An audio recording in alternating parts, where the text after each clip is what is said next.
Now let's talk about how to finance multiple rental investment properties. If you wanna sell your house very fast for cash, then HouseCashin gets the cash flowing. So we want to talk about how are you going to, if you have little or no money, doesn't it take a lot of money to buy rental properties? Well, if you have, again, like I said, a lot of money, yes, it is certainly much easier and it can be less work, but it's not required. So you really don't need a lot of money at all. You most of the times you do need a little bit of savings. If you can come up with a small down payment, that is very helpful. However, that's not even necessary either.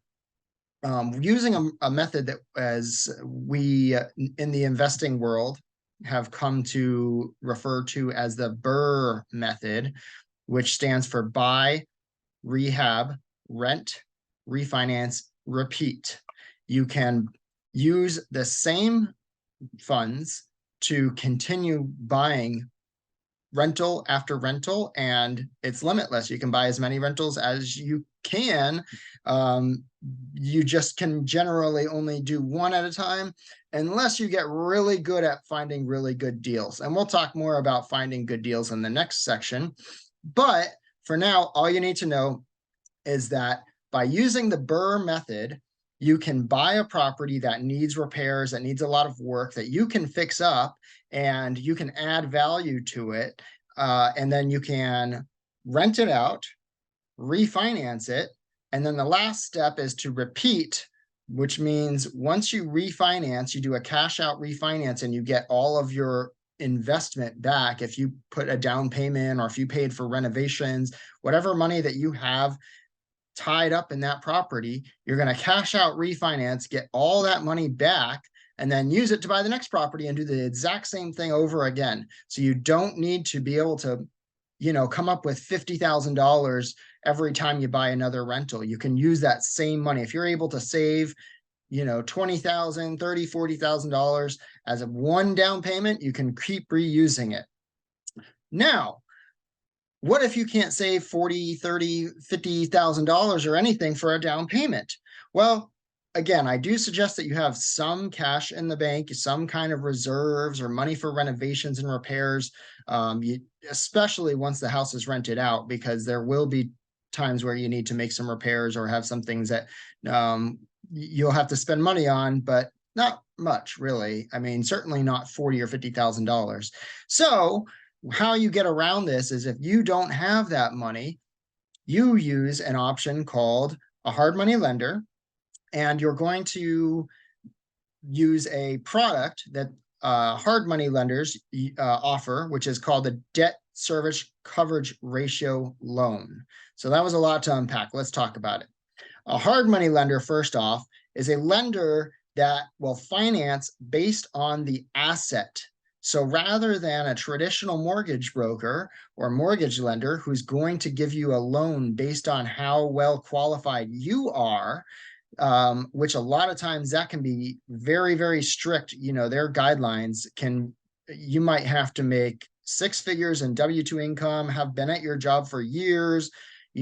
Sometimes, you might not be able to have any credit card debt or an auto loan, and your what we call the debt to income ratio needs to be really low, which means you have very little debt or very high income. The other factor is that you have to have really good credit. The property also has to appraise and has to be in good condition, and so on and so forth. So using traditional financing to buy a rental property can be very challenging. I've done it before on certain properties, but there's also been times where it was not an option, or I just couldn't qualify. So I did have to use a hard money lender to get a debt service coverage ratio loan, DSCR. And what that means is that the debt service, or the total monthly mortgage payment, because it's still a mortgage, it's just not with a conventional bank like your regular bank that you're going to go have your checking account with. It's going to be through a hard money lender who is not going to. Now, they may still look at your credit score but it's not going to really weigh a whole lot. I think they'll have a minimum, credit score somewhere maybe in the high 500 to low 600s most of the time. But that's not really the big factor. What they really care about is, will this property be a good investment, which is great for you looking to buy a rental property as an investment, because that's all you really care about. If the property is going to make a good investment, then your credit and your income shouldn't really matter that much, because the property is going to produce the cash flow to cover the mortgage anyways. So you shouldn't have to worry about that. And that's exactly how the hard money lender is going to think about it. They're going to make sure that the monthly income from the property is more than enough to cover the debt service on the property. So again, you're going to use them to buy. Now, the reason we're talking about them and how they can help you buy rental properties without so much cash is because they, like we said, are going to lend based on the property. Now, if you can find a property, let's just use easy numbers as an example. Let's say you can find a house that would be worth about $100,000, but it needs some repairs. And let's say it needs $10,000 in repairs. So, and you're able to purchase it for, let's say, $60,000 because it's in rough shape and the seller's having trouble selling it, and it needs repairs. And so he needs an investor that's going to come in and buy it as is with no contingencies. And that's what you're going to do. So you're going to add value and get a good deal on the property by taking it with all the repairs it needs in the condition it's in. And you're going to handle hiring a contractor to renovate it and make all the repairs. So we said you were going to buy it for $60,000. It needs $10,000 in repairs. That means you have $70,000 total out of cost expense to buy this rental property. Now, that's not coming out of your pocket because you're using a hard money lender. So the hard money lender is going to look at the property and say, okay, it's going to be worth $100,000 once it's fixed up, needs $10,000 in repairs. We're going to lend you 90% of the after repair value. Or a lot of times, each hard money lender is different. They might say, we'll do 90% of the after repair value or 70% of the current value, or different. There's a few different metrics they'll use. But the point of it is that they will also lend you the money to do the renovations. So that's the really big kicker. A lot of times they'll finance 100% of the renovation budget. So again, it just depends on which lender you're working with and what exactly their terms are. You should call a bunch of hard money lenders and find out which ones can offer the best terms for your scenario and make your decision based on that. If you've got some more cash in the bank and getting the highest loan amount is not the most important thing to you, then you might want to try to find a lender that has lower interest rates or better terms. One of the things about a hard money lender you need to be prepared to know is that they will have significantly higher interest rates and points than if you went to a traditional bank for a conventional mortgage. That's because it's a much shorter term loan. Generally, they do these DSCR loans for 30 years at times also. But a lot of times they only are doing a 1 year or a 2 year loan, and it's just for you to go in and renovate the place until you can refinance it and get a conventional loan at a lower interest rate. So just be prepared. Don't be surprised if you're, quoted 12% interest and maybe 2 points or 3 points up front. That's perfectly common and happens every day with hard money.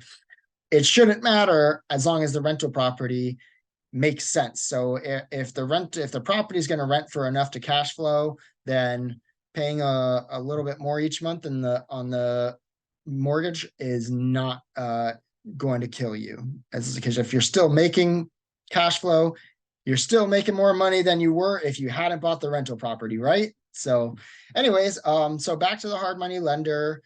They are going to, like I said, finance based on the property itself. And like, again, we said that they'll finance a lot of times 100% of the rehab and the majority of the purchase. So you may be able to buy a property with them for very, very little to no money out of pocket. depending on how good of a deal you find. So that's how you're going to finance your rental properties. Once you're done with the renovation and you've got the property rented out, you're going to refinance the property.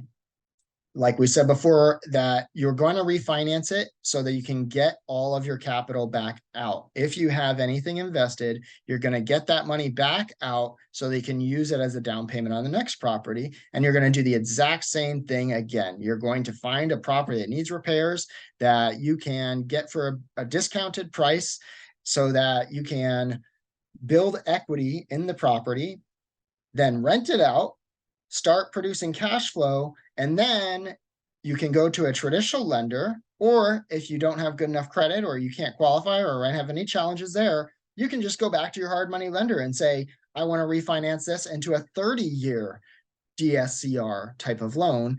And you can keep the loan just like that. No matter how good your credit is, no matter how much income you have, that stuff doesn't matter. You can buy as many rental properties as you can. And at that point, like I said, you're going to refinance, whether it's with the hard money lender or the bank. You're going to get your money back and do the exact same thing over again. If you wanna sell your house very fast for cash, then HouseCashin gets the cash flowing.